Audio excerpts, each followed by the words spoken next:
This is the Amazfit Falcon. It's Amazfit's top-of-the-line, military-grade durable, AMOLED touchscreen, multi-sport GPS watch. It's built with durability in mind with its titanium unibody design and its sapphire crystal lens, and it even has a dual-band GPS satellite chip for better accuracy in difficult situations. But at $500, the Amazfit Falcon doesn't really qualify as a value budget sports watch, which is kind of what Amazfit is known for. So after 100 days of testing, I think it's time to talk about the Falcon, see how it compares against similar watches on the marketplace, all with the goal of giving you as much information as possible so that you can decide if the Amazfit Falcon is the right watch for you. Start it up. Okay, there's no denying that the Amazfit Falcon is a big watch.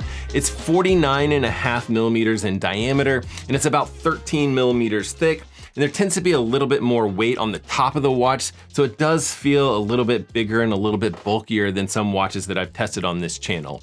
But I do really like the look of this display. It's a 1.28-inch AMOLED display. It's 1,000 nits of brightness.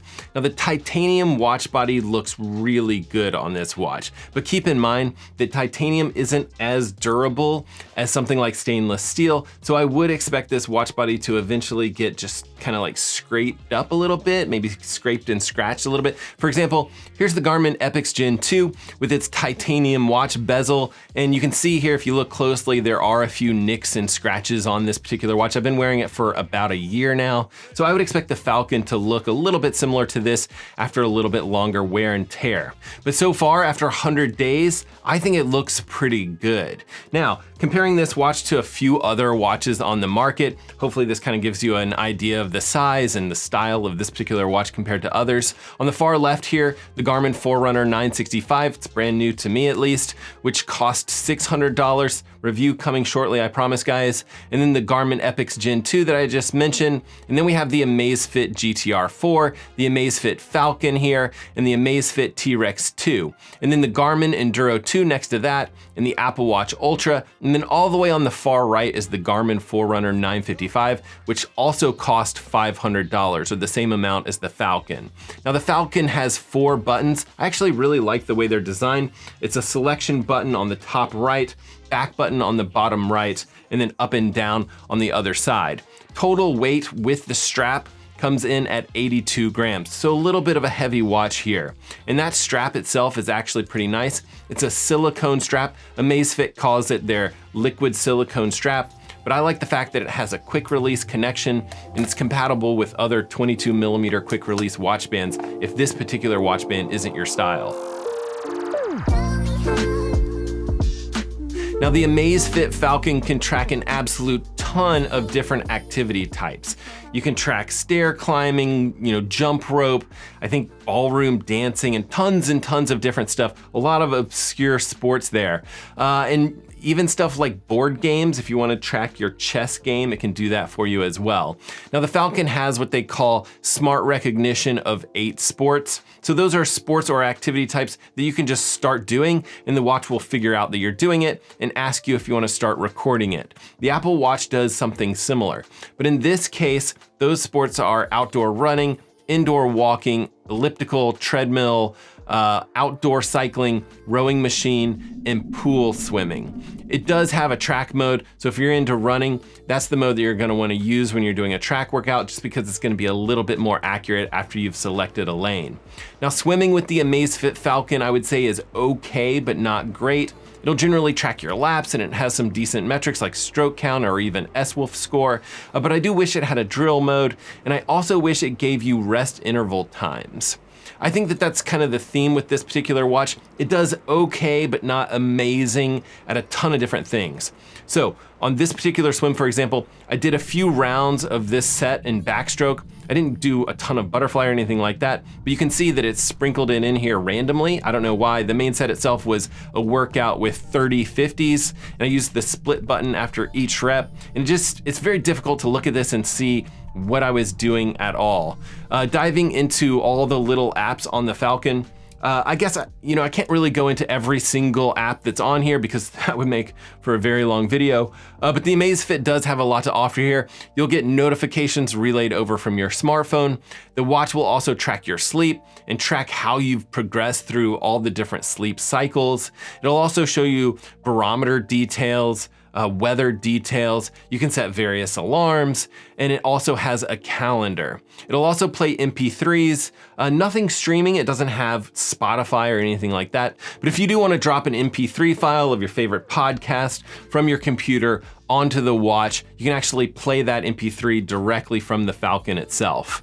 Now, friendly reminder, I actually do have a podcast. I never mention it on the channel here, but I'm a small part of a podcast. It's me and a couple other guys, and we just sit around and talk about cycling. It's called the Dialed Podcast if you guys want to check that out. But back to the Amazfit Falcon.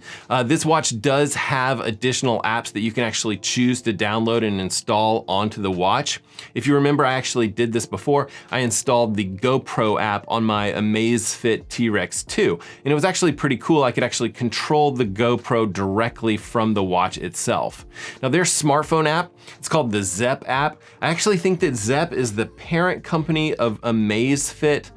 I could be getting that wrong, but either way, the smartphone application is called Zepp, and there's a ton of functionality packed in here.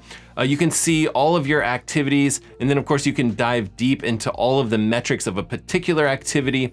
You can update watch firmware, you can download different watch faces, but you can also link your Amazfit activities to third-party apps. So WeChat, Apple Health, Relive, Adidas Running, or Strava. And I've really mostly been forwarding my activities over to Strava. I'd say that, as a whole, this application isn't perfect.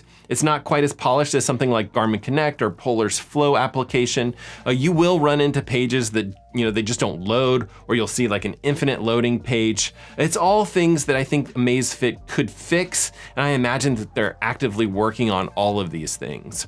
So back to the watch itself. If you look on the back of the watch, you can see that the charger connection port is actually different for the Falcon than all of the other Amazfit watches that I've tested on this channel. It's a 5-pin charger, and you can expect it to go from 0 to fully charged after being plugged in for about 2 hours. And as far as battery life goes, the Falcon has a 500 milliamp battery, and it can go for 2 weeks on a single charge. But the way that I have it set up with the AMOLED display set to always on, I am typically getting about 6 or 7 days so far.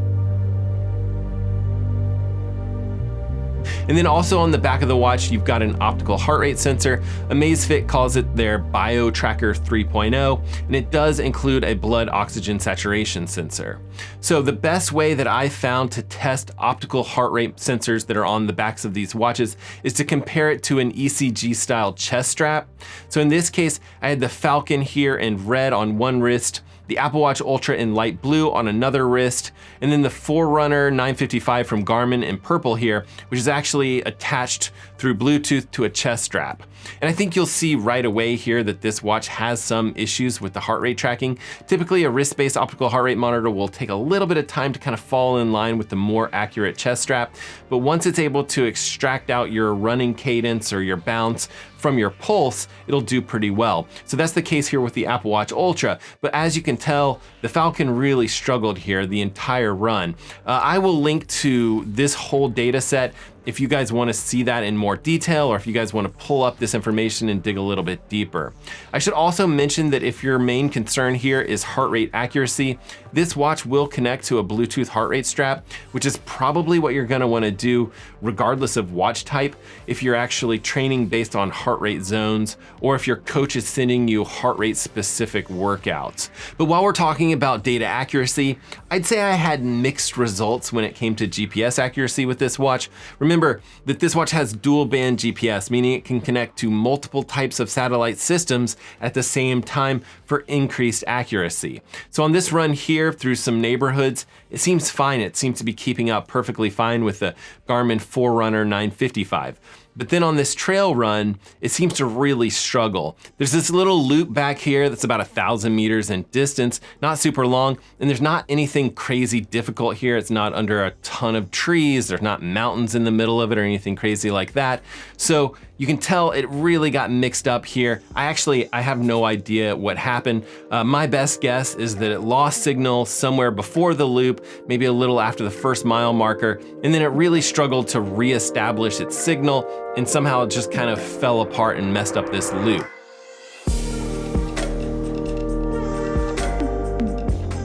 So this watch, it's not perfect, but I'm also not 100% sure that we should shy away from this watch just because a couple of data points aren't exactly perfect for one particular person, or the fact that other brands might be slightly better at heart rate accuracy or GPS accuracy.